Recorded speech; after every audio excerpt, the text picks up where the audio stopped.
Ojibwe Nation as the traditional keepers of this land.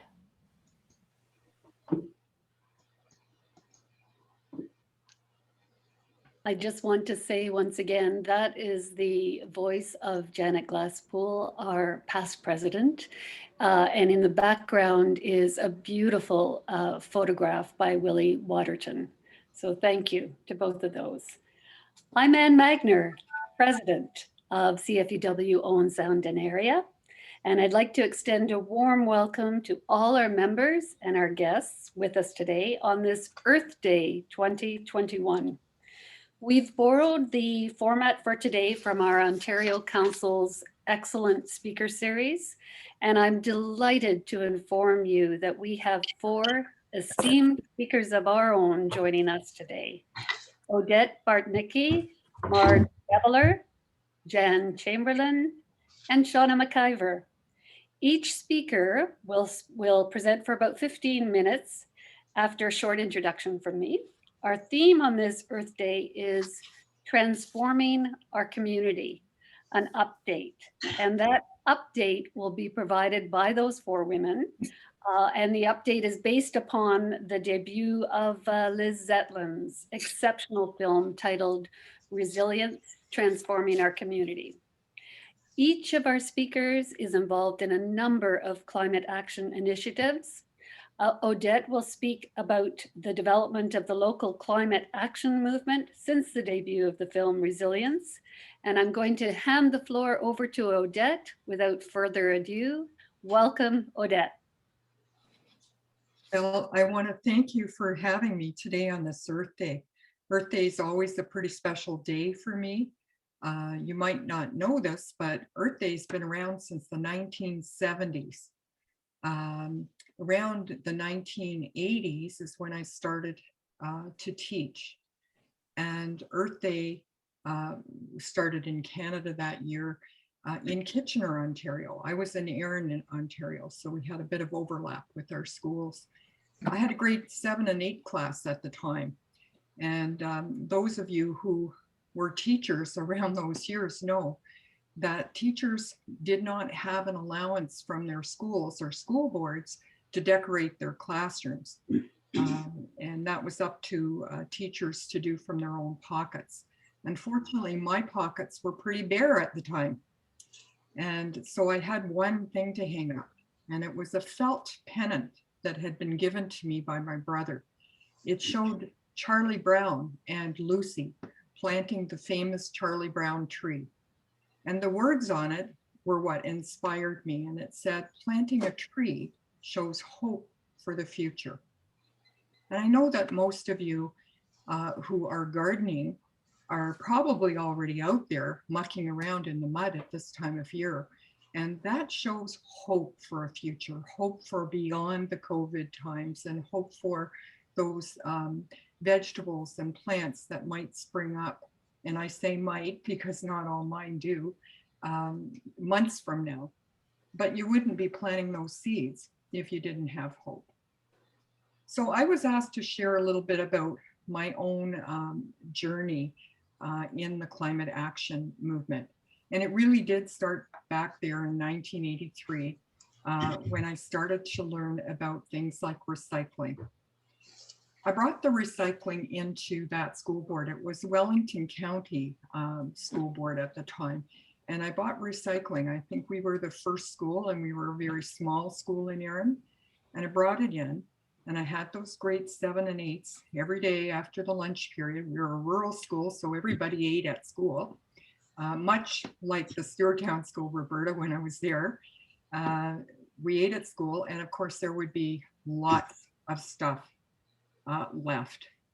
Juice boxes were already a thing back then, but there was lots of waste. And so the grade 7 and 8s would collect it all. And we would talk a lot about recycling, reusing, reducing in the 80s. Little did I know until decades later that less than 9% of all that waste material ever does get recycled. And that to me was sort of me being dishonest with kids, which I abhor, and me waking up to the realities of what the world is telling us we're actually doing. We actually thought we were doing a great thing for years. Well, the truth is that the rest of it, 91% was going into landfills, into our park trails, our creeks, our rivers, eventually into our lakes. And when it gets into the Great Lakes, it gets into our oceans. And we have lots of documented science over the last decade over how much is going into that. If you had a chance to watch the film Resilience, John Anderson, who is a marine biologist who I am still working with, he can give you tons of evidence collected over his 40 years in the field of what that's doing to our earth. Our birds, our animals, our fish are ingesting particles of that plastic. And now we are too, because we eat a lot of the creatures of the earth. So the cost of landfill should be to all of us another issue, because landfills go up and they get buried. When they are built now, they have to be a lined pit. They cost millions of dollars.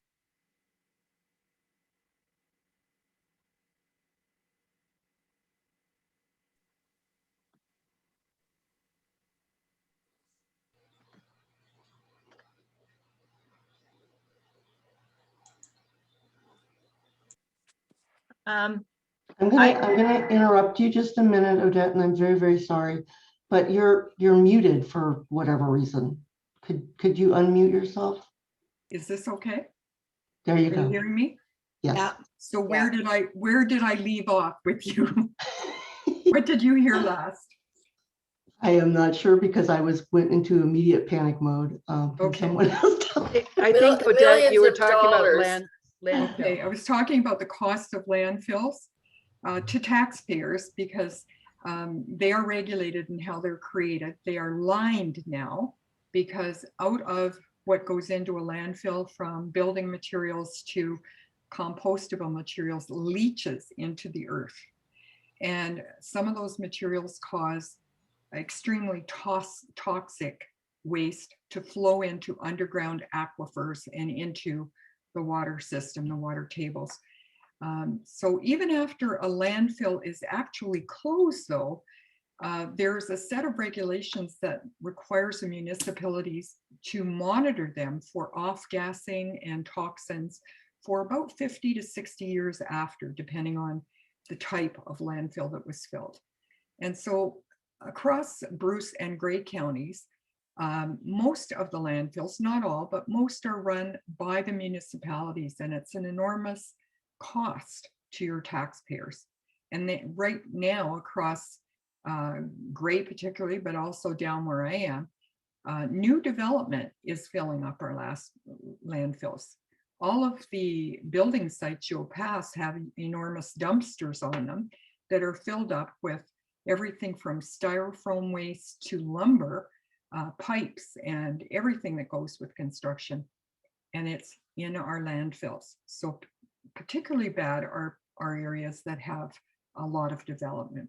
Anyway, those landfills are an extra cost, and our recycling, most of it's going there, 90%, 91% of it. And in Canada, that's been the story for a lot of years. A little less expensive method of dealing with waste has been compacting it into bales and shipping it off to places like China and the Philippines.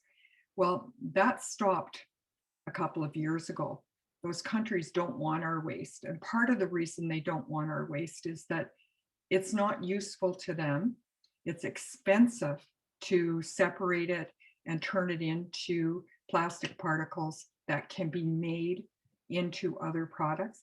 And in fact, everywhere around the world, virgin plastic, clean, new plastic made from fossil fuels is much cheaper for the most part than recycled plastics. There are a few exceptions to that. Film plastic, which Saugeen Shores is one of the first municipalities to successfully recycle that. It's being sent to a company in Listowel, and that company, and the name escapes me right now, makes the outdoor lawn furniture, and they make a product called Eco Roster, which is a paving product. So they're successful. There are not too many successful recycling places. One in Shelburne takes plastic water bottles and upcycles them. It is actually an affiliate of the Springwater company. They do make plastic bottles, but they can only recycle those plastic bottles once. The grade of plastic that comes from multiple recycling just breaks down too much after that. So for me, learning about these things over the last decade or so, I started to go through a personal anxiety about what I had been doing and what I could do. I'm a mom of 4, and I have 6 even more precious and more brilliant grandchildren. And I started to fear that one day they were going to say to me, Grandma, if you knew all this stuff about the earth and about climate change, why didn't you do anything? And it just ate at me. Then came along the film Resilience. And if you haven't seen it, do watch it. I don't know how many times I've seen it now, but Resilience connected me to a lot of people in our area, across Grey County, across Bruce County. And I was at the first screening in Owen Sound, and the second screening was in Thornbury. And at that screening, each screening we did it, in fact, what we did was we had the group that hosted us meet within 1 week. And that turned out to be a critical pattern, because where we showed it and we didn't do that, nothing much happened. Where we had that groundswell of people who were still excited about that, being turned on by the film doesn't give you a lot of technical information, but it came from our area. It was from people that people trusted. Liz used to go out with the film. John Anderson used to go out and do the science questions to it. And people began to gather and say, we've got to do something. That's 2 years ago, almost 2 years ago today, that film was screened. And in the interim, climate action teams, we call them CATs, and some of them are known as advisory committees or environmental groups, but climate action teams have sprung up all over. Collingwood was one of the first and is now, I believe, the largest. It's led by Catherine Daw, a phenomenal person who has connections at all levels of government, and they are really moving ahead. And in fact, Collingwood's mayor, Mr. Sanderson, actually has a UN project where countries around the world are working with Collingwood to address climate change issues. So that's a great one. Thornbury has its own, and Thornbury also has a municipal council, an appointed group of council. So the independent one started through Grace United Church. Many churches at the top levels, I mean, even the Pope in the Catholic Church has declared that the earth and climate change is an issue that the church needs to do something. So Grace United hosted the film, and their group then began to say, what are our worst problems? And for them, one of them that they identified, this group, they went down to the local landfill, and they were there for a few hours. And they noticed the trucks coming in constantly with construction waste. A lot of it was insulation, the rigid styrofoam insulation. And so they started to, as just citizens, just like all of us, to investigate what could be done with that. And they started going field trips to other municipalities to look to see what was happening. And down in Brockton, they found a guy who was composting styrofoam. And this is a great story because a composter that this fellow Dean had, he bought it. He's young, he's in his 20s. He bought it for $150,000. He has a mortgage on it, and he tows it now to 7 municipalities. Each municipality pays him $6,000 to $7,000 to go and compost it. He takes the styrofoam and he makes 40-pound bricks with it, which he sells. And those bricks are then turned into more insulation, but it's the same material that's cut off and wasted in other places. So that was a citizen group. Owen Sound has a great group, and I'm part of that one. They have a climate action team.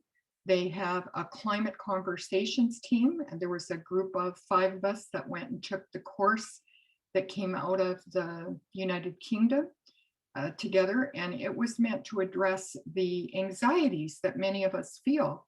When we think of climate change, we think, well, yeah, it's going on, but what can I do? What can I do besides my recycling?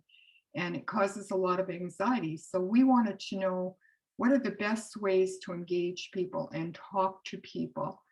And then the Owen Sound group took that material, and we have created our own course now over the past year. And I think Roberta's gonna, somebody's gonna put up a climate action wheel at the end. From Owen Sound now, it's come down to Saugeen Shores, and I'm very happy to say that about a week ago, Saugeen Shores voted to have a municipal committee. Owen Sound has Georgian Bluffs, West Gray. There are many now springing up. And the great thing about them is we are connected so that we can do things together. Now, Tricia has put up this model on the screen that came out of our discussion group in Owen Sound. We found that if you just told people you had to get on board with climate change, we turned off as many as we engaged. And so we came up with this graphic so that people would begin to see that they can do what they can do from where they are now. If it's getting in touch with nature, it's simple as going for a little hike in the woods. When you do go, you're going to see all the dog poop bags and garbage that was left all winter right now, but that could be good too. So this was just a graphic that we could use to say, do something. And I'm going to finish off by telling you personally in our household, over the last, I'm going to say 4 years. 4 years ago, we committed, it's our New Year's resolution that year, was we weren't going to take any more grocery bags. And it was hard at first because I'd forget my reusable bags in the car and end up, taking my whole cart out and then putting it on a car seat and taking it home. Not so hard anymore, but it's taken time. It was a commitment we made, kind of a bet to each other, and we just don't do it. And there hasn't been a plastic grocery bag in our house for that long. I'm a meat and potatoes person, but we also learned that, the whole beef and pork and sheep industry was hard on greenhouse gassing. And so we needed to find a way to change that. And we started with, okay, we'll have 2 non-meat meals a week. A year later, we have switched over to 2 meat meals a week, and it hasn't been really difficult at all. The one thing through COVID that I've noticed is whether I shop online, which I don't do a lot, or the rare time we've been able to get out and shop in person, I've become very conscious of where things come from. Because if I buy a top that may be made in some other part of the world, I don't begrudge the income and the means of work that those people in that part of the world have. But what I do begrudge is the transportation that brings it to me, because that transportation, usually a container ship, is one of the worst polluters. I think one thing that has thrown most of my friends and family off is the idea that air travel is so polluting. And my husband and I, at this point in our life, had great hopes for travel. I'm going to kill the person in the next room who's making all that noise. But now what we do, once COVID's over and we're able to travel again, instead of taking 4 trips in a year, we'll take 2, but we'll stay twice as long. So there are lots of things that each of us can do.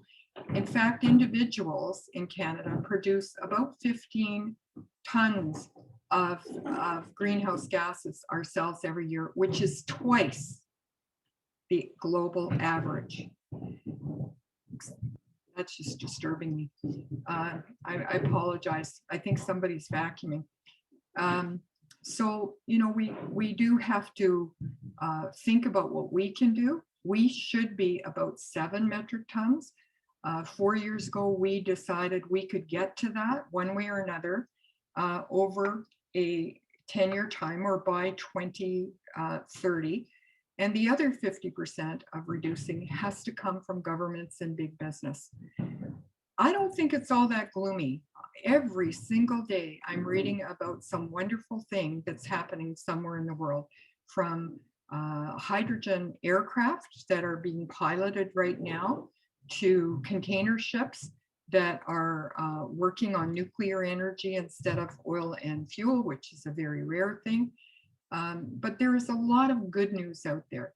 If you have a chance to watch CBC today, when I started to talk to Roberta and a few others this morning, I said it's hopeful because all of the different leaders from Biden, Trudeau, Boris Johnson, they were all giving us information about what they were going to do. And it was so inspiring. Now, Boris Johnson did say this isn't about bunny hugging. I have no problem with bunny hugging. And I want to end with a quote I really, really believe in. I've seen it all my life. It comes from Margaret Mead. She said, "Never doubt that a small group of thoughtful, committed citizens can change the world. Indeed, it's the only thing that ever has." And I know that to be true of CFUW too. Thanks for listening.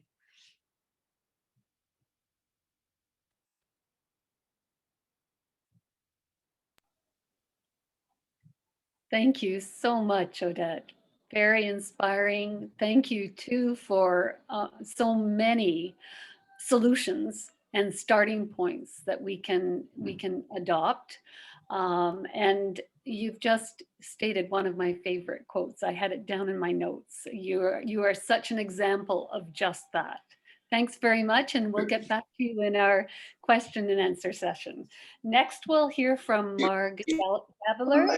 So they were Stone Rats and also Colin. I just missed Deb's presentation. Okay. Yeah, it was on at 10 o'clock. I didn't. All right, there we go. So Marg, we'll come back to you. Marg is going to speak to us about Owen Sound's Climate Action Plan. Welcome, Marg. Over to you. Thank you very much. I'll just begin on a personal note, having to do with planting trees. I've been planting trees all my life. It started when I was about 11 years old, and my father bought a 150-acre property in the Oak Ridges Moraine. And if anyone is familiar with the moraine, it is largely sand. So the property was definitely sandy and what we called blow sand, where it's just open sand. It blows over all the vegetation. And so he started reforesting that 150 acres. And we planted several thousand trees every spring. And of course, now those trees are a good size. And of course, the properties have long since been sold. but that was where I began tree planting. And so that has sort of continued throughout my life, I guess. And then when my father died, he bought a number of properties in this area when I moved here. So he left me 100-acre property down sort of between Markdale and Flesherton, but a little west. And he had already reforested that property. I planted a few more trees, and I plant trees here in my backyard. So I am a fervent follower of tree planting. So, and that, I guess, I've always felt that that's sort of my contribution to climate change, is having this property and maintaining it. I've built paths through it, and that will stay there. And actually, that property is protected. It cannot be sold for just anything or developed in any way. That property will stay as is. So anyway, that's a little side information. So following the film Resilience, which Odette talked about, there were several committees organized, as she also mentioned. And the one I joined was the Communications Committee of Climate Action Team Grey Bruce. So we met twice a month, once at a steering committee, as a steering committee, and the second with the whole team, as well as anyone who wanted to join us. So our aim was to engage the community in various ways and provide information about climate change, and to let people know who we are and what our purpose is. So we established 4 main goals: building public engagement, providing public education, supporting municipal collaboration and partnerships, and developing outcome-focused projects. So I'll sort of enlarge on those. So we also, in the early years, at least the early months, I guess, back in 2019, before all these COVID restrictions started, we supported and encouraged the youth group, making ourselves visible by taking part in the Fridays for Future gatherings in front of City Hall. So we came with our signs and speakers to convey our message. And those gatherings were well attended, and many other people joined us just because they saw us there and were interested in what we had to say. So we set out to increase public awareness of climate change and how people might do their part in decreasing greenhouse gases and pollution. Several speakers were asked to make presentations at our well-attended second Thursday evening meetings at the Harmony Center to address such topics as waste management, which Odette spoke about eloquently, recycling, and renewable energy. So while COVID-19 ended those sessions, we have been able to continue such meetings online via Zoom, the way we're doing this morning. So another effort of ours was letter writing to provide more information to the public. Several letters were written to the Sun-Times for publication. We wrote about waste management concerns and methods, and about tree planting. And when Stony Orchard was threatened, I don't know whether everybody is aware of Stony Orchard Park. It's on the east side, sort of going north from about 20th Street, but right along the top of the escarpment.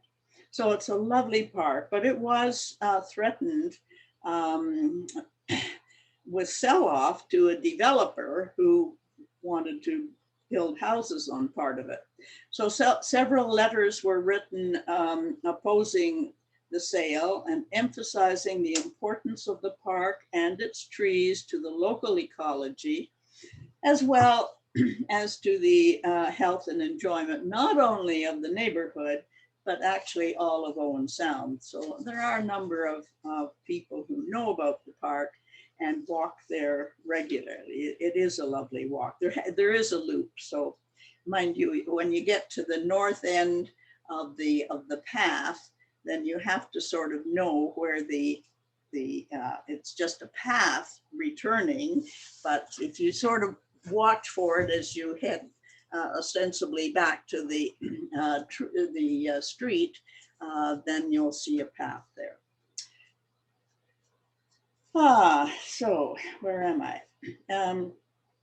So as COVID progressed, we also wrote about the parallels with climate change, how the wide impacts of the pandemic have changed lives, but in the same way, climate change has destroyed wildlife habitat, the quality of our air with increased CO2 emissions, and pollution of water streams, all of which have also changed our lives. So collaboration with City Council was attempted, but with little success, certainly not the success we had hoped, but there's hope yet. So deputations that we made to council requested that they declare a climate emergency and that a climate action task force be established with CAT members included, but neither was agreed to by council. The request that a climate change coordinator be hired was originally accepted by City Council, and they had set money aside for such a position. However, hiring was then postponed and no further action has been taken as of yet. Perhaps our most extended and time-consuming effort has been our attempts to inform and influence the updating of the city's strategic plan and their official plan to include climate action planning. So starting in late 2019, we took part in public meetings and offered input there. During this process, the whole process of working with the city, we embraced the concept of viewing city planning through a climate lens, so that every decision climate change would be considered in making such decisions. That's what we mean by through a climate lens. But it is doubtful that City Council has truly accepted that concept. As 2020 progressed, we worked on a climate change action plan proposed for Owen Sound, and we discussed that over many meetings, all on Zoom meetings during that time. And we also met, also via Zoom, with the city's consultant. I'm not sure whether that consultant has finished his work or not, but probably has. Anyway, we met with the consultant to discuss their draft official plan update. So our final submission has been sent to City Council, but their revised plan has yet to be publicized. I think they're getting there. I think they're almost there. So our chair and 2 or 3 members have since met with the city manager a few times to discuss how we might work together. Now we are looking at new opportunities to further enhance climate action, and the city manager is receptive to work with us. So latest and sort of hot off the press information at council's meeting just this past Monday night, Tim Simmons, city manager, presented elements of the draft official plan, which included a green component. One of the councillors asked if there would be provision within the ongoing process for committees to be formed to work with council and staff in particular areas such as climate action. The manager responded that this would be possible. So we hope this is an encouraging sign, because we recognize that climate action is a huge task for city council and staff, and we are ready and willing to do what we can to help. So CATA Owen Sound can play a key role in engaging the committee through educating them on the urgent need for climate action.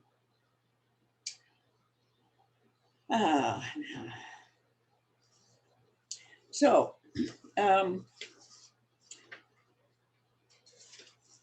although active projects, and this is the active part, the last one of our goals, although active projects during COVID have not been possible, we have sponsored a few online projects, such as a regenerative agricultural talk series, a renewable energy workshop, and a composting workshop. As well, we sponsored James Gordon's Climate Emergency Musical. I don't know whether any of you heard that, but what a delight that was. It was a whole concert, and again, it was on Zoom, a whole concert of climate change related songs performed by James. And it was kind of neat to have it on Zoom, because he's right there on the screen. Whereas if it was originally going to be, I'm sure, at Harmony Center. But when it's on screen, then it's very immediate, sort of, he's right there. And so to watch him and be able to see all the slightest change in facial expressions and so on, it was really delightful, and his songs were great. As I say, they were all change related. So just to mention our name change, so probably due to all our concentrated efforts over a period of time to influence Owen Sound Council to update their strategic and official plans to include climate action planning, we now call ourselves the Climate Action Team Owen Sound. So our purpose does remain the same, and we continue to do whatever we can to slow climate change and influence others to do so as well. So we invite people to join our group or to attend the monthly educational Zoom meetings on the third Thursday of the month. We welcome community input, and we know that there is much to do still, and so we will continue with our efforts to inform and encourage the public, the individuals, to know about, understand, and do what they can, each of us as individuals. I think Odette talked about that quite a bit. But if everyone does a little bit, it will help. Mind you, we do have to get our governments, provincial and even federal governments, to start working on this as well. So maybe that's an effort we can take on at some point too, is just to send letters or whatever to provincial and federal governments. So we have hopes and we'll continue working. Thank you.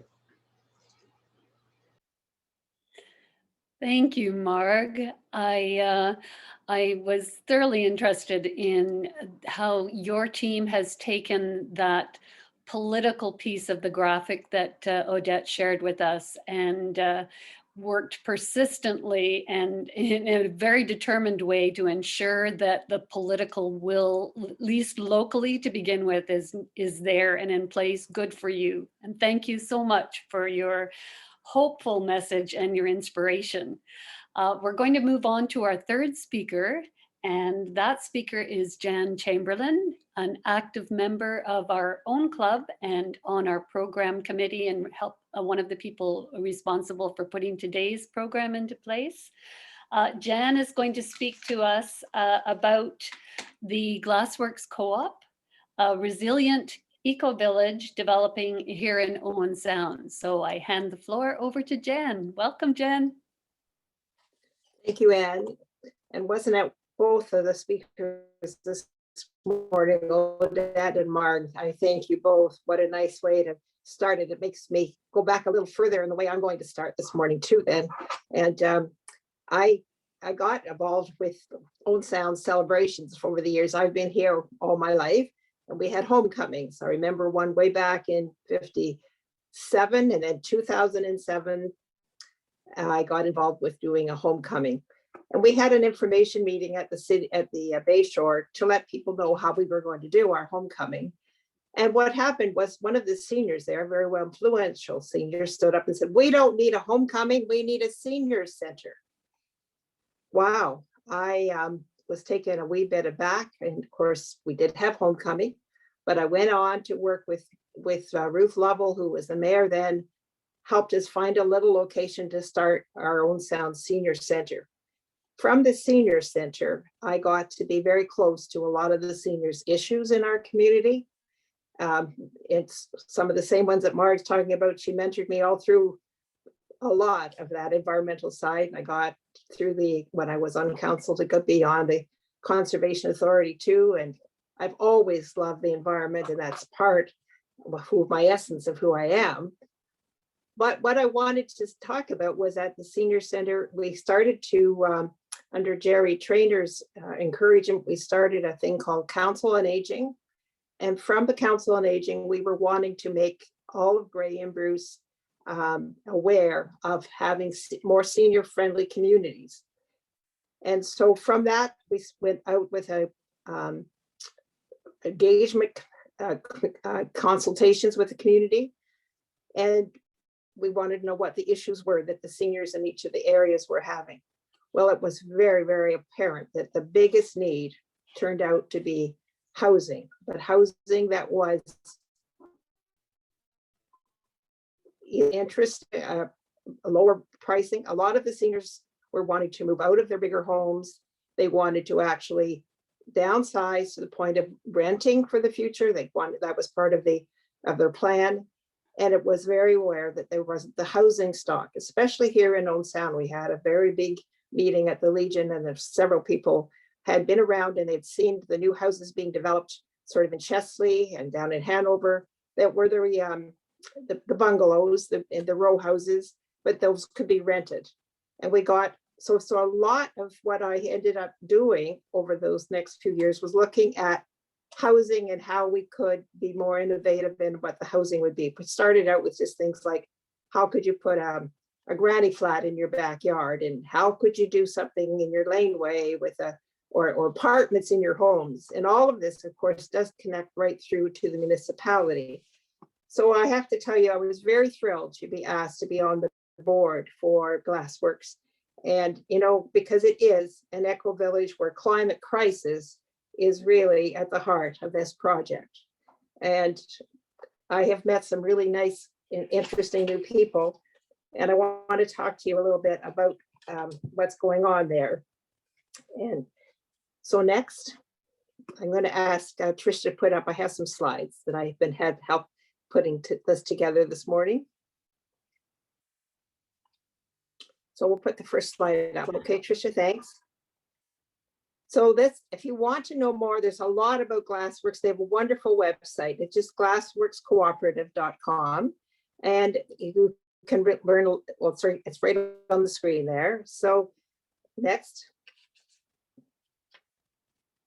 So it is basically looking at, this is their vision statement, and they are believing that what they want to do there, you know, is going to be very healthy for our community. It's not going to do any wasting. And so if they use all these big words that I'm learning to use all the time now, you know, sustainability and all of that. Next.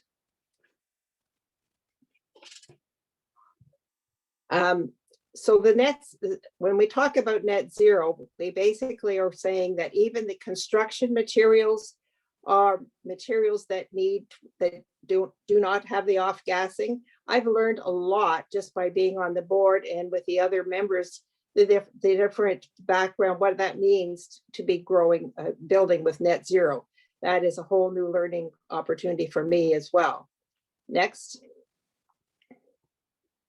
The location, they have bought land. So this group actually started back in 2017 and they've been moving forward, but just this year, they have had investors help them and they basically have bought 46 acres. And I'm just going to show you where it is in a location of Owen Sound. So it's on the east side and it is quite far up. If people go for a ride past the composting site and keep going to the next corner, and you turn left, it's on that street. Across from there is the solar panels.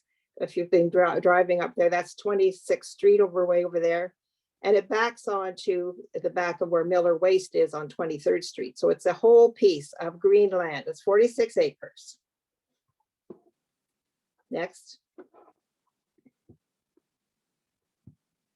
So this is a drone picture of it. There is a farm that's there, and it is the one who we bought the property from, and that's so that small 4 acres out of the 50 acres is still owned by the person living there, but that's the other property is mostly farmland and a lot of green space. There is also forest on it, as you can see. So that what you can see in this picture is the 46 acres that we have. The rail trail is on the one side, on it'll be the top of this picture, and of course it's a very nice site. Next, our plan with this is to have the housing part mostly off of that 26th Street, and then we would be able to have some agricultural, and we're trying to work on some employment. Because part of it is zone industrial, there is opportunities to have some work placements there. You know, and we've got a lot of partners that we'll be looking for and people who want to actually do some work. There's, especially in the agricultural area, people that want to do work things. So that we're just at the it's so exciting because it's sort of at the place where everything's possible and we haven't fine-tuned exactly how it's all going to happen yet. Next.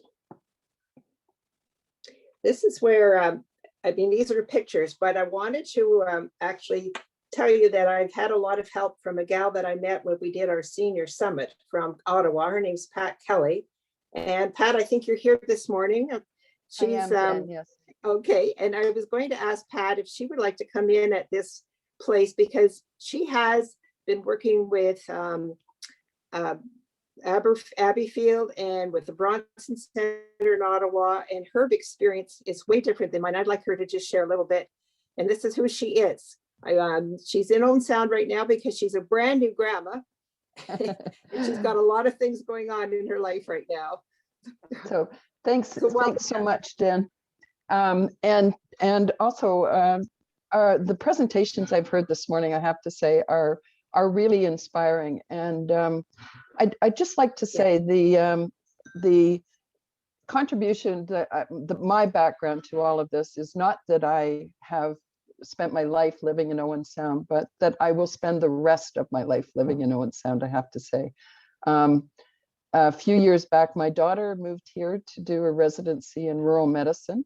And the same year that she moved here, I actually had to move and join her for a few months because I was diagnosed with ovarian cancer. And although I had surgery in Ottawa, I came here for my treatment. And as a result of that, I got to know the quilting community, a few of them here in Owen Sound, and they taught me how to quilt. And that really made a difference, I think, in my well-being. But it was the sense of easy connection with neighbors, the people that really showed they were interested in me and made ways in which I could participate in the community. And I see that as part of our commitment from the Glassworks perspective, as well as from Odette and others we've heard this morning, on a commitment, a shared value for sustainability.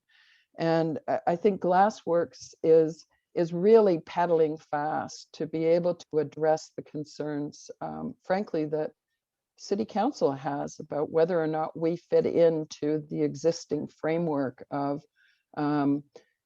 bylaws as they affect the land use for agriculture and employment and light industry and so on.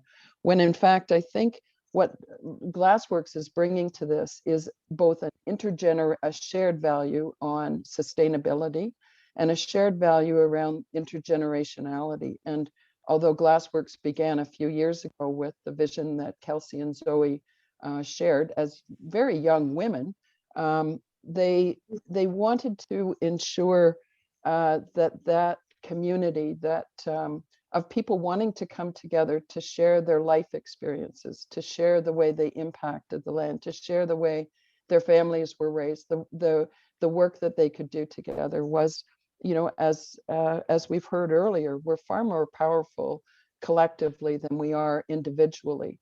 And I think the COVID pandemic has certainly raised, I think, the awareness of all of us, not just that seniors are vulnerable to a pandemic, but in fact, we are all vulnerable during a pandemic. And we look at the third wave now here in Ontario, and that it is the Tim Hortons workers, it's the teachers, it's people who have to work in warehouses and industries where they don't get paid sick leave. They are the ones that are being affected by this. So we can no longer separate who the we is, us and them. It used to be at the beginning, I think it was seen that it was older people who were vulnerable. Maybe we could afford to sacrifice that, but we're seeing now that we are all interconnected. And that is the same message we have been hearing on climate change, that we are frail in the concept that the relationship that we as humans have with the natural world is co-constitution, it's reciprocal.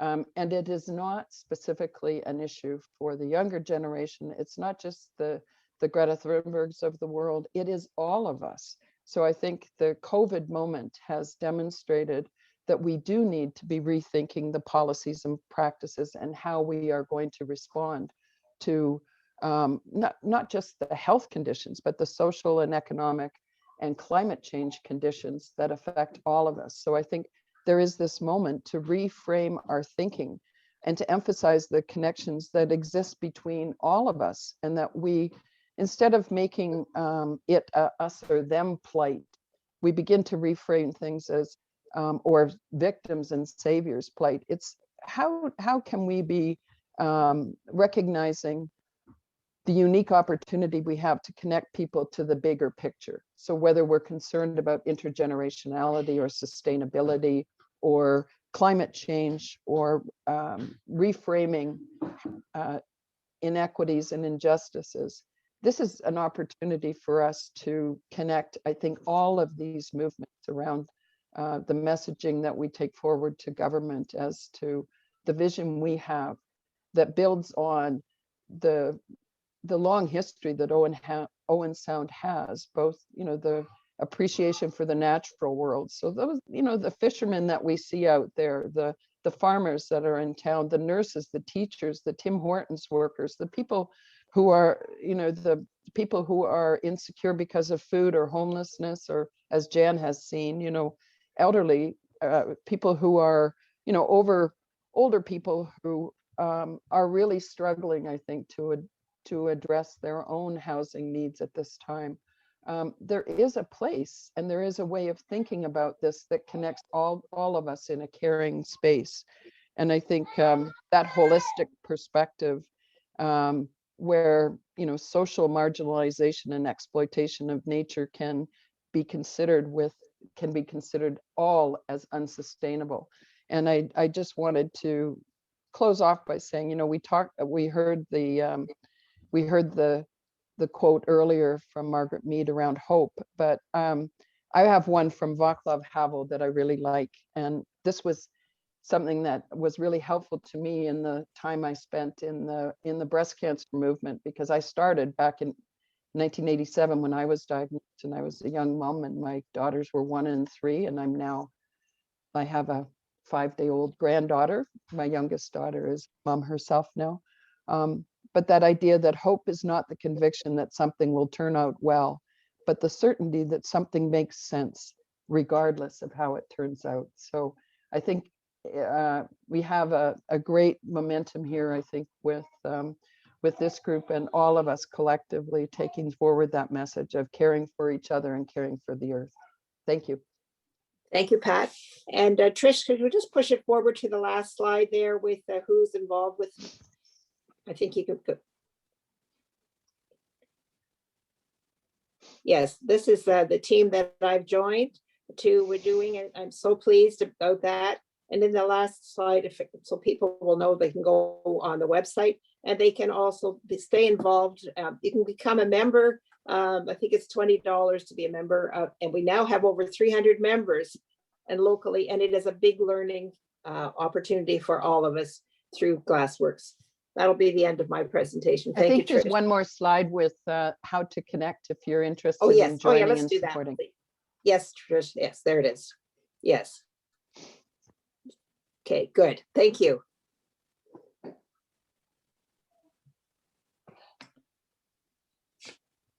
Thank you, Jan, and thank you, Pat. Congratulations, Pat.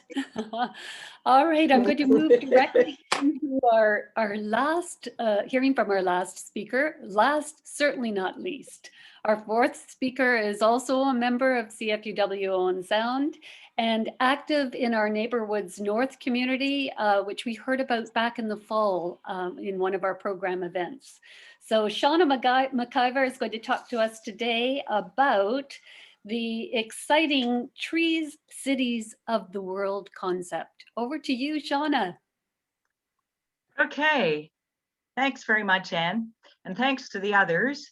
And I'm going to try and share my screen and also share the sound, because I have a little video to eventually show. So let's see if we can get this share screen up. Can you see the screen? Good, okay. All right. So I just would, my talk is very short. I'm sure you're all zoomed out, but I really wanted to tell you about this Tree Cities of the World concept. It's new. It just started in 2019. It was started by the United Nations in collaboration with the Arbor Tree Foundation in the United States. It's a global movement, and I think I mentioned before, there are now 59 countries that belong to this, or that have been have cities that have been recognized as a Tree City of the World.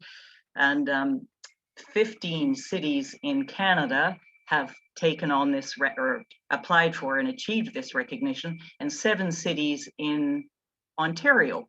So we thought, why not Owen Sound? So this is Neighborhoods North is a group of tree planters. You may have heard it's led by Lloyd Lewis and Gord Edwards.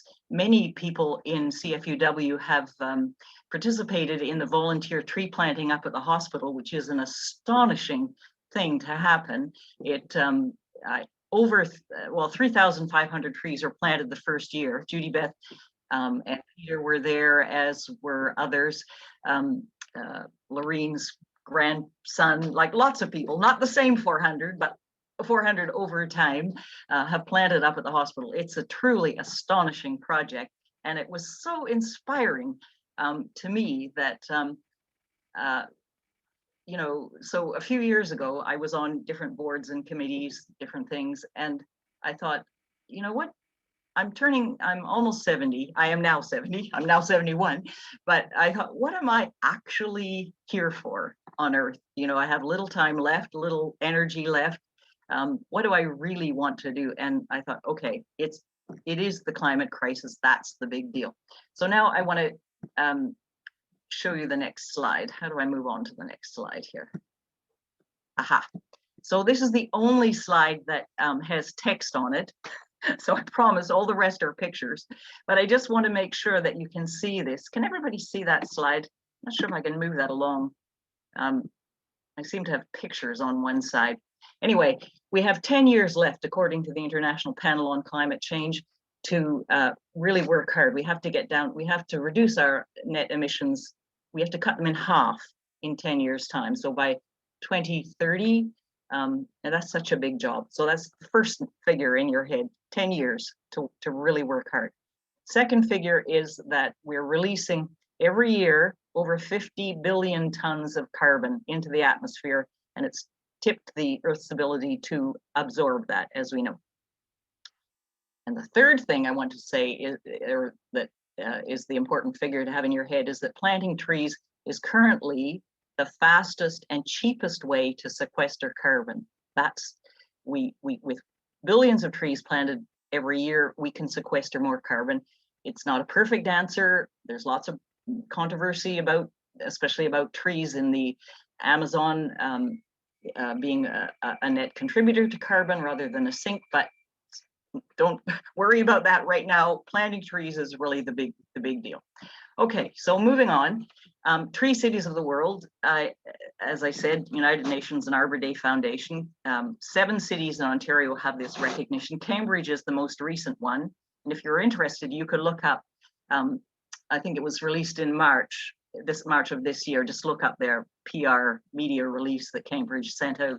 It's very interesting. Guelph is another, Mississauga is another, Whitby is another, Thunder Bay is another, and of course, Toronto. Now what I want to show you is a video, and I'm really hoping this will play, because this is a video that will, it's just a very short video, 1 minute clip on congratulating the first tree cities of the world. So let's hope you can hear the sound here when it comes through.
Okay, so that's that just shows you there was a scrolling list of all the countries that have cities that have applied for and achieved recognition. So could Owen Sound be next?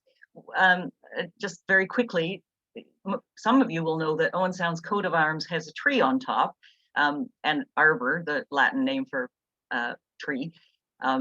And also, many of you will know, and Mark Gabler will certainly know, that the Owen Sound field naturalists have published many publications. One of them, Exploring an Urban Forest, Owen Sound's Heritage of Trees, is an excellent book. It's still excellent. It was printed in 2007. It has maps in the back for trails or walking tours, I guess, that will still take you past trees that you want to know about and can look at. This booklet, I'll just give them a little plug here. This booklet is only $15 if you buy it from the Owen Sound Field Naturalists. And I hope you do, because they get all the profits if you buy directly from them. It's really, I guess what surprised me when I started working in this area is how much effort and how much interest there is in the natural heritage of the tree heritage in Owen Sound and its surrounds. And this booklet kind of exemplifies that. So now I'm going to give you a kind of an appalling picture. Have a look at this and squint at the screen and see if you can see a tree. This photo is an aerial photo taken of Oshawa in 2017, and it's an example of what happens when there's no regulation or control over developers. Developers get to swoop in, clear cut, and if you can see a tree in this picture, congratulations, because I can't, and I've studied it. And can you imagine being a child growing up in a neighborhood like that? You have to get in your car to find any sign of nature anywhere. It's just horrifying. And to accompany it, there is this horrifying statistic that we're told, the International Panel on Climate Change says there are about 13 billion trees lost globally every year, and only about half that number are being replaced. So, as I said, in our game of snakes and ladders, we're on the downward snake trail, and we just have to reverse that. Okay, I won't go into how many benefits there are from trees. You all know, and there's just, if anyone wants to kind of receive a copy of this, I have many handouts, as you can imagine, for benefits of trees. But the big one from our Neighborwoods North point of view is that a mature tree will absorb, well, a tree over the course of its lifetime will absorb about 200 kilograms of carbon. 200 plus, it depends on the maturity of the tree, 200, 225. So trees are just essential. And as I said, we're being told they're the fastest and cheapest way to get control over the carbon chaos. All right. Another slightly depressing picture. This one, all these photos were taken recently in Owen Sound. The one on the top right is a clear cut. This was a private landowner. I won't go into all this, but there's a lot of clear cutting going on. That's an example down by the shore over by the Best Western. The tree in the water is the Summerfolk tree. Lots of you know about the Summerfolk Music Festival, and the water levels are rising. Of course they're rising. The lake levels, water levels are rising. The oceans are rising. Ice is melting. So we're losing trees that way. And the one on the bottom is windstorm. Windstorms are becoming a lot more severe. Storms in general are becoming a lot more severe and bringing flooding. And I can't remember whether it was CFUW or some other group, might have been Ball, that listened to a talk from Blair Feltman, the director of the Intact Center at Waterloo, who's does research on flooding and insurance costs. And the insurance costs in Canada for flooding, storms in general, but flooding in particular, have just skyrocketed in the last 5 years. So there's definitely, I mean, what the scientists predicted about climate change is definitely coming in, and it's affecting everybody's pocketbook. All right, so back to the tree recognition. We've been twice now to City. We've got 3 hurdles to jump over. Last night we jumped over the second one, which is pretty good. We're really hoping that council will now approve this now that the committee has accepted it. We think that this is a low-cost way to market Owen Sound as a green city. It's in line with Owen Sound's strategic and operational plans, as various people have pointed out. in fact, it was very interesting one of the things that has been done recently is to use aerial photographs and apply algorithms to figure out what the tree canopy is in Owen Sound. And it is currently, this is subjective. So, you know, you can argue either way. And the process they use wasn't LiDAR, which is the current gold standard for figuring out the tree canopy, but LiDAR is very expensive to run. This is just using aerial photographs, and they've come up with this figure of 27%. I don't seem to have it here. Why not? I must have taken it off. Anyway, Owen Sound's, the percentage of tree cover in Owen Sound currently is 27%.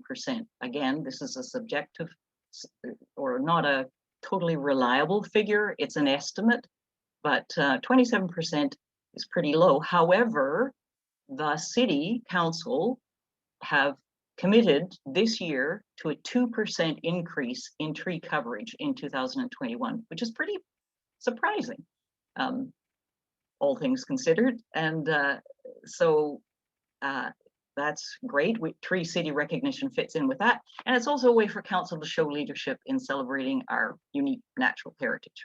Okay, so this is my last slide. I don't want to leave you with too much that's depressing. Action, action, action is the big deal, as all the others have said. We got everybody can do something. Everybody can plant one little seed somehow, somewhere, whether it's for waste management or tree planting or anything. But I want to leave you with this last slide, because this is something that Owen Sound actually does, but they don't have any money to advertise it, so they don't. So as far as I can tell, nobody knows about this. So I'll just leave you with this, that if you know anybody who lives in Owen Sound and who has what they call in Owen Sound a boulevard, which is basically the little grass strip between the sidewalk and the road. In New Zealand, we used to call that a verge.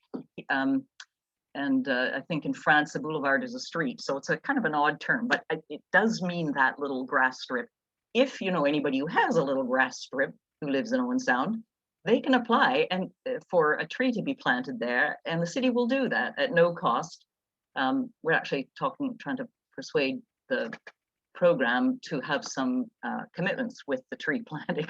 If you get a tree, you should water it for the first year, otherwise it will likely die. So we're trying to, shift them on a little bit of that.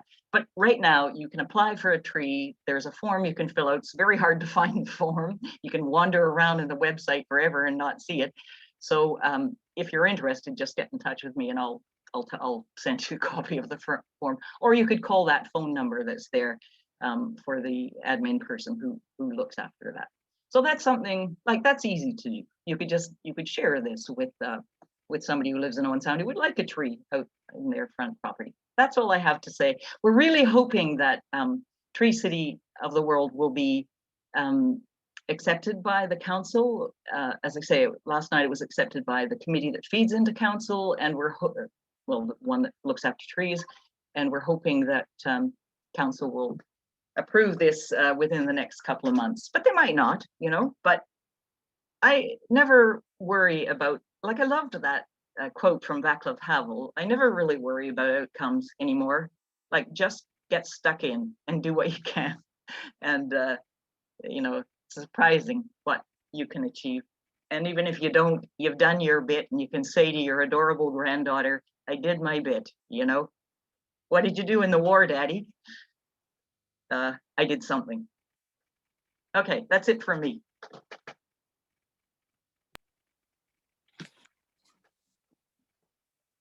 Wow. Thank you so much, Shauna. So we're going to open up take about 10 minutes, I hope, bring us to 11:30. We'll open up our chat now for questions from our audience and our members and all of our guests. For questions for these 5 thoughtful, committed citizens who are changing the world without question.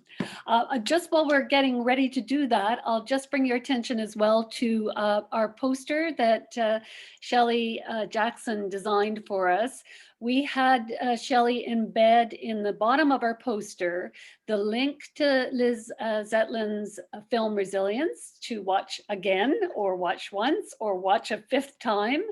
And Liz's website is on there, as well as a whole series of resources that Liz has provided us with. So let's go ahead, chat. Questions from our audience.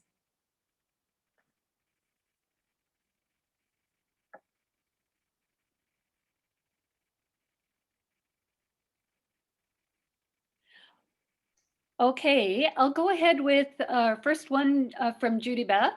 Odette, could you please tell us more about the recycling program for film plastic?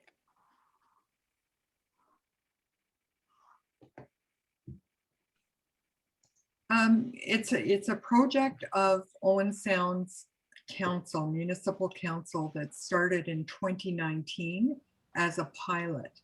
And at that time, people really didn't think that it would go anywhere because it calls for residents to collect the film plastics. So that would be things like bags that you buy bread in, and your shopping bags, and dry cleaner bags, those sorts of things. So people really didn't think it would go anywhere because the residents had to bring it to one of two central spots and shove it in a bin. But the pilot was so successful, it actually collected twice what was envisioned. And they do have a market for it.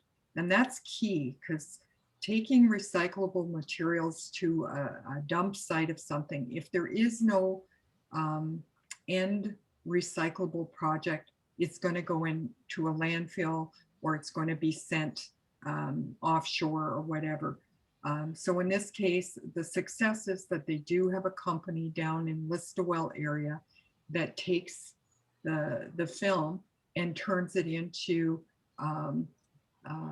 grade 2 plastic beads. So those beads cannot be used to make a plastic water bottle, but they do make your resilient outdoor furniture, and eco-roster paving materials are being used on playgrounds and on park trails.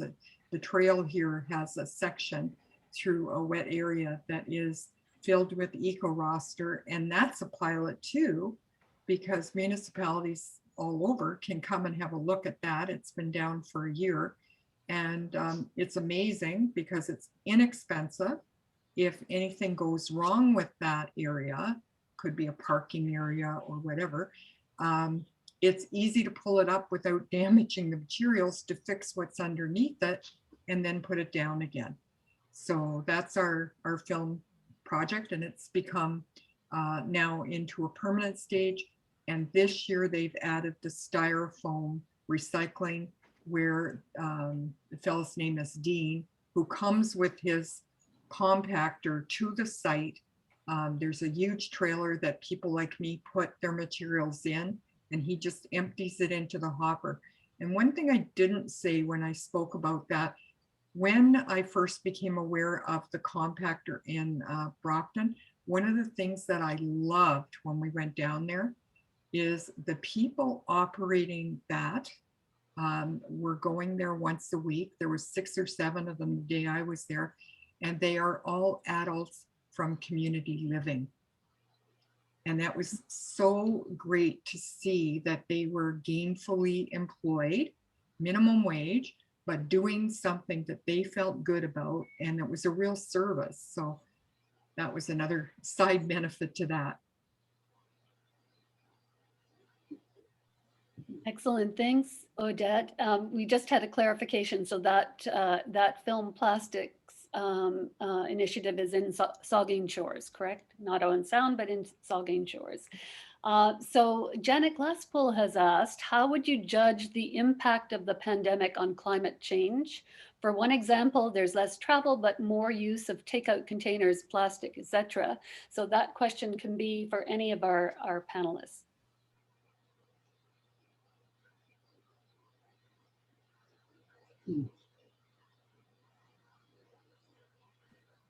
I'll jump in, and I did put this in my notes for today from some research I did, but I thought it was a bit of a downer.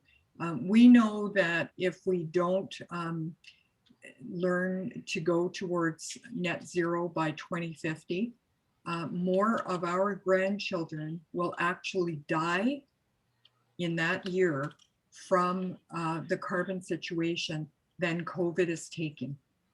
So it is a crisis of greater proportion than what we're dealing with climate change.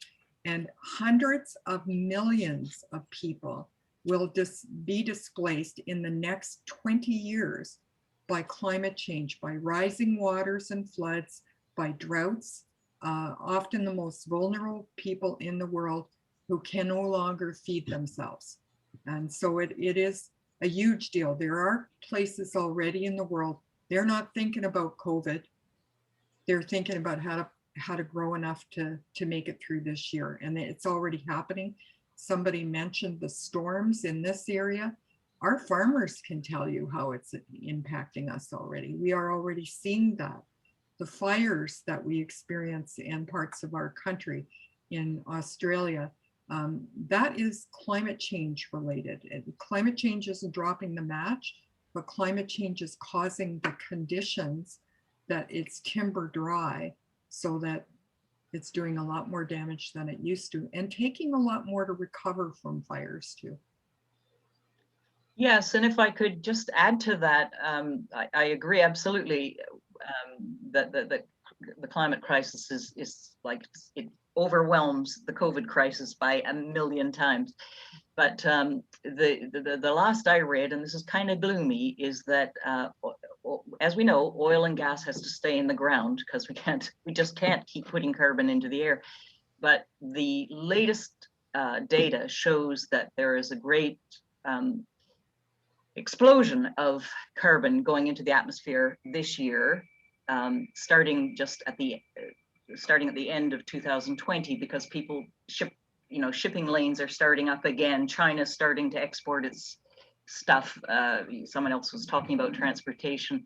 People are starting to fly as much as they can. I mean, people are just not, it's so difficult, this climate change horror, because you can carry on as if the world were the way it used to be, until suddenly you can't. And it's hard to persuade people to say, we got to act now. And so this data is discouraging, that there is a flood of, that carbon emissions are rising right now, post-COVID, as people are feeling, gee, I got to travel, right? I got to have a good time. I got to dance on the head of a pin before the whole place collapses. That's me.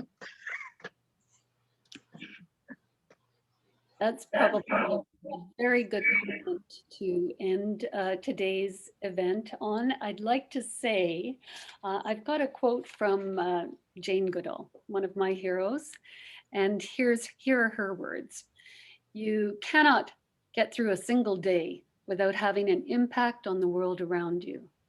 What you do makes a difference, and you have to decide what kind of difference you want to make." So I'd like to thank very, very much our 5 speakers, Odette, Jan, Pat, Marg, and Shauna, for providing us with so many ways that we can make that difference right here, right now. And thank you too for your message of hope and resilience, something that's needed by us all now. So very appreciated. Thank you very, very much on behalf of our CFUW Owen Sound and Area Club. And thanks to all of our members and all of our guests for participating with us today on this Earth Day 2021. So long, everybody. Stay well, stay safe. Yes.